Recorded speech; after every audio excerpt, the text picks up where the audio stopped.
For me, it's the success of the first one and the fact that John was coming around, championing this one ahead again the second time around. The fact that most of the members of the first one were in the second one, and but again, it was brilliantly the execution of the first one that really sort of spoke loudly. I absolutely adore the first movie. I thought it was, you know, one of the movies of that year. It kind of blew me away. I went with my kids, and then the second movie, exactly as Djimon said, you know, the fact that the whole team was reuniting, and the script was so strong. So it was just a gift, really. He's one of those characters that that was able to get away successfully, and trying to, I wouldn't say that he was struggling with survival, but he was trying to, you know, sort of start a life someplace else. The expansion of the world of the story means that they encounter people, other people, and my character is one of those. And there's a lovely circular story to my character, which is, I thought, is brilliantly written, and also he goes on quite an interesting journey emotionally, which is lovely to play as an actor. It's sort of a meditation on societally how we react to crises. Some people retreat, some people try to help. If you're an individual, if you're a group, so I guess my character is representative of some of those choices that people make, but how those, and I guess Millie's character changes everybody she meets, and my character, she changes most significantly, I think.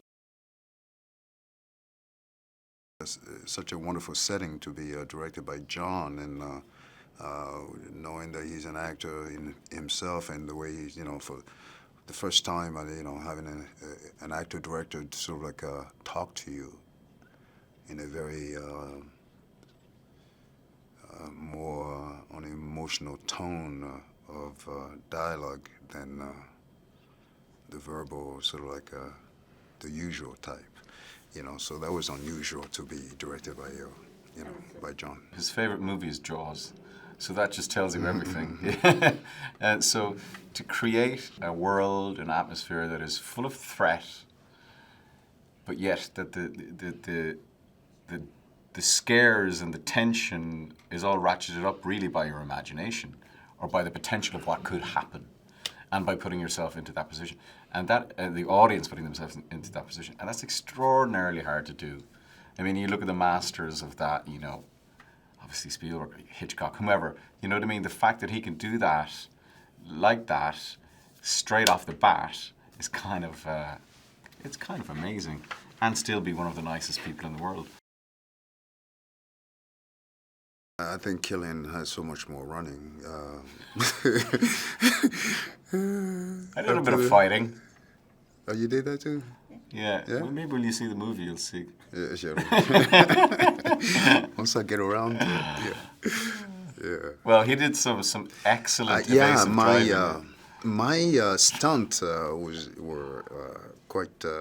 I guess we had fun. I mean, You had fun. He was just patiently sitting next to me, and as I was Trying not spinning to the car die, around yeah. and trying to, you know, act like I was doing all that kind of, you know, knew what I was driving. But yeah, it was fun. He knows how to drive.